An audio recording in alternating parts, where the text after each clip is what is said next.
Alexis Rasmussen was invited to the home of Eric and Dee Millerberg one night in 2011 under the pretense of babysitting for the couple while they spent the night out. Alexis needed the extra money and knew the couple well, so she agreed. But Eric and Dee had no plans of heading out that evening and instead subjected Alexis to a night of terror like nothing she could have ever imagined. This case is going to be very difficult to cover, but it's also a very important case to talk about. Alexis Rasmussen was, by every definition, your typical teenage girl. She was born in January of 1995, making her just 16 years old at the time of the crime in 2011. Alexis was a girl who seemed excited about what the future had in store for her. Some of her favorite hobbies included reading, dancing, and shopping. But more than anything, she loved hanging out with her friends. Alexis had a strong support system of girls her age, friends she could tell anything to. But Alexis' life was far from perfect. We don't know much about Alexis' home life or her relationship with her parents. We know that she had a brother that she loved dearly. The two would fight all the time, but not in any serious way. It was always your typical sibling rivalry, and things rarely ever got out of hand. Alexis knew that she had a family that cared about her deeply, and she knew she could depend on most of her family members when she needed them most. But unfortunately, Alexis was battling demons that her parents never knew about. While she put on a front of being a happy-go-lucky teen girl with the world in the palm of her hand, she was hiding dark secrets unlike anything you could imagine a teenager going through. Alexis met Dee and Eric Millerberg in the spring of 2011. Alexis had been looking for a way to make some extra pocket money for when she went shopping with her friends, and she felt like babysitting would be a great way to make some extra cash. So when she found out that the Millerbergs were needing someone to watch over their children every once in a while, she jumped at the opportunity. It didn't take long for the Millerbergs to become close friends with Alexis. After all, she had a strong, likable personality, and the Millerbergs seemed like great people. But Alexis would soon learn that there was far more going on within the Millerberg family than she could have ever imagined. But the problem is that Alexis looked up to the couple. Now, Alexis had parents who loved her dearly, and she seemed to have been well aware of her parents' love and support for her. But as I'm sure we all know, when you're a teen, you're looking for literally anyone to look up to except for your parents. It's a time in life when you're doing your best to discover your own identity outside of your family and your parents. So Alexis dove into the Millerbergs' life and friendship head first, feeling like she'd finally found a place where she truly belonged, a place where she could discover new things about herself and begin blossoming into an adult. She had a lot of respect for the Millerberg family, so she began spending more and more time with the couple. But what began as a simple babysitting opportunity quickly turned into much more. More than Alexis could have ever bargained for, and certainly more than Alexis' parents knew about. As it would turn out, even though Alexis looked up to the Millerbergs as role models, Eric and Dee were far from being model citizens. In fact, if you ask me, they proved themselves to be some of the worst people I've ever talked about on true crime stories, and you guys certainly know that that's saying a lot. Eric and Dee, in a span of about 6 months, would turn a beautiful 16-year-old girl into a shell of her former self. Alexis became someone her friends could barely recognize, losing all sense of self and purpose and becoming trapped in an addiction that few people are able to make it out of. The point of no return. Before I go any further, I need to make it clear that the timeline of events and the specifics of this case all come from testimonies given by the perpetrators, not the victim or her family. Alexis' family has largely been silent about this case, and that's to be expected. Her family was grieving a loss that most of us could not even fathom, so you can't blame them for wanting to maintain their privacy. Unfortunately, that means we don't have much clarity on certain aspects of the case, and we basically have to take the Millerbergs' word for it. So if any of you guys happen to have known Alexis' family, or maybe live in the area where this occurred, then feel free to clarify any details that may be inaccurate in the comments below. According to the Millerbergs, after Alexis had babysat for the family a handful of times, their relationship began to grow. Instead of only coming over to babysit, Alexis began coming over just to hang out with the family. It was during one of these visits that the Millerbergs offered Alexis alcohol. Keep in mind, Alexis was only 16, and the legal drinking age in the US is 21. Now, it's no secret that teens often end up finding alcohol at a much younger age anyway, but the Millerbergs openly offered it to Alexis on a regular basis, so she considered their home to be a place to get away from all the rules and regulations of her everyday life. It was a place where she could just hang out and be herself without being judged by everyone around her. Now, I'm sure most of us could get over the idea of alcohol, but the Millerbergs very quickly began upping the ante. Not only were they providing her with alcohol, but they soon began providing her with much harder numbing agents, the kind that you rarely come back from. Now, I'm not talking about your typical stuff that your uncle probably grows in the back of his garden. I'm talking about the stuff that you often hear about in trailer parks when someone's house explodes in the middle of the night. The Millerbergs had quickly turned Alexis into an addict, a functioning one, but still an addict nonetheless. In fact, toward the end of her life, Alexis would begin accepting payment in the form of these substances rather than asking the couple for cash.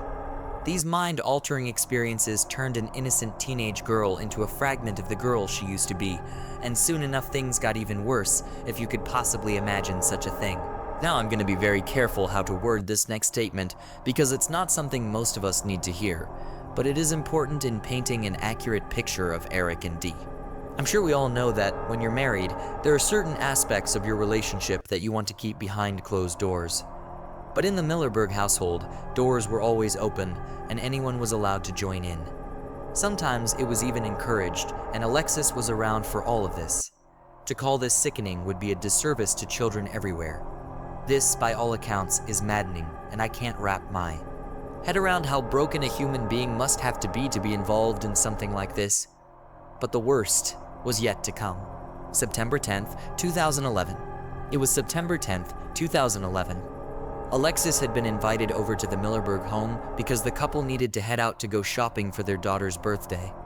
But no sooner than Alexis arrived, plans changed. No babysitting or shopping ended up happening that day. Within minutes of Alexis arriving at the house, Eric offered her a mixed cocktail of various things, injecting her at least 3 times within a matter of minutes. Mind you, just a single injection would have been more than enough for a full-sized adult. But Alexis was rather small and still a teenager. Eric and Alexis then went to the bedroom for some private time away from Dee, but after a short while, Alexis' mind had begun to shift.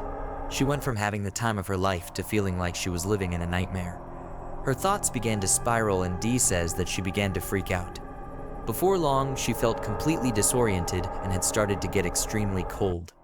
Blankets and sheets weren't nearly enough, so she asked the Millerbergs if she could take a hot bath to try to get warm. After about 45 minutes, Dee came in to check on her and found that she was still cold. Dee helped her get out of the bath and wrapped her in a blanket, helping her lie down in another bedroom. The couple reportedly assumed she'd be fine and she would snap out of it, but she never did. She only got colder and colder, but there wasn't much the Millerbergs could do for her. After a short while, Eric and Dee stepped outside for a cigarette. They came back inside about 30 minutes later and found Alexis completely unresponsive. Dee was the only person who even remotely tried to help her. When she noticed Alexis wasn't breathing, she attempted to perform CPR, but it didn't help. The obvious choice here would have been to call 911 for help, but neither Dee nor Eric were prepared to do this. According to Dee, her first thought was that the two were going to lose their kids, their lives as they knew it would essentially be over. They didn't feel like there was any hope for Alexis, so they never called anyone. What's really interesting about this decision is that Dee is a registered nurse, and Narcan would have been an obvious option. Narcan can be administered after an overdose like this, and most of the time, it can bring someone back from the brink. I've seen the miracles that it can work firsthand. Most ambulances keep it on hand for situations like this, so a simple 911 call would have almost certainly saved Alexis' life. But the Millerbergs weren't willing to do this. Instead, they let Alexis lose her life, cold, alone, and terrified. Police revealed later on that, at the time of the crime, Eric was on parole after a prior burglary charge and firearm charge. He was also known to be a member of a prison gang. Dee, on the other hand, had outstanding court dates after she was arrested for writing fraudulent prescriptions and for child endangerment charges. The seemingly clean-cut couple that Alexis had looked up to were very quickly turning out to be little more than thieves and criminals. Faced with the fact that, in their eyes, they had nowhere else to turn, the couple decided to stuff Alexis into a footlocker, later taking it out to the trunk of their car. They then left the home, leaving their 6-year-old daughter behind, unattended for hours. But thankfully, they took their toddler with them. I say thankfully, but really, these two were driving all over the place, higher than you could imagine, with a small child in the back seat and a body in the trunk. There's really nothing to be thankful for here, so maybe thankfully isn't the best word to describe the situation, but at least the kid wasn't alone. Though he may have been better off that way. The two eventually made their way to a remote patch of woods, where they took Alexis out of the footlocker and dumped her body face down in the dirt. They then covered her up with sticks, leaves, and dirt so that she couldn't be easily seen by passers-by. The couple then drove to a dumpster and threw out Alexis' purse. They then drove to another dumpster and cut the carpet out of their car, throwing it away to try to remove any evidence that may have been left behind. They then drove home and acted like the whole thing never happened. Alexis Rasmussen missing. After the couple had finished up with one of the most disturbing crimes anyone could imagine, they moved on with their life. Meanwhile, the lives of the Rasmussen family were falling apart from every angle. Alexis' parents desperately waited for her to return home that day, but she never arrived. Obviously, before long, she was reported missing to the police, but there was absolutely no trace of her to be found. I'm not sure if her parents knew that she was heading over to babysit for the Millerberg family that day. Reports haven't really suggested where all police may have looked for her. But I would wager that her parents weren't aware of these plans, even though she planned on being out for several hours that day.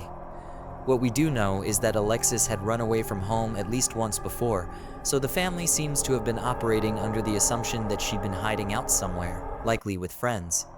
No one would have ever expected such a heartbreaking scenario would have played out behind the family's back.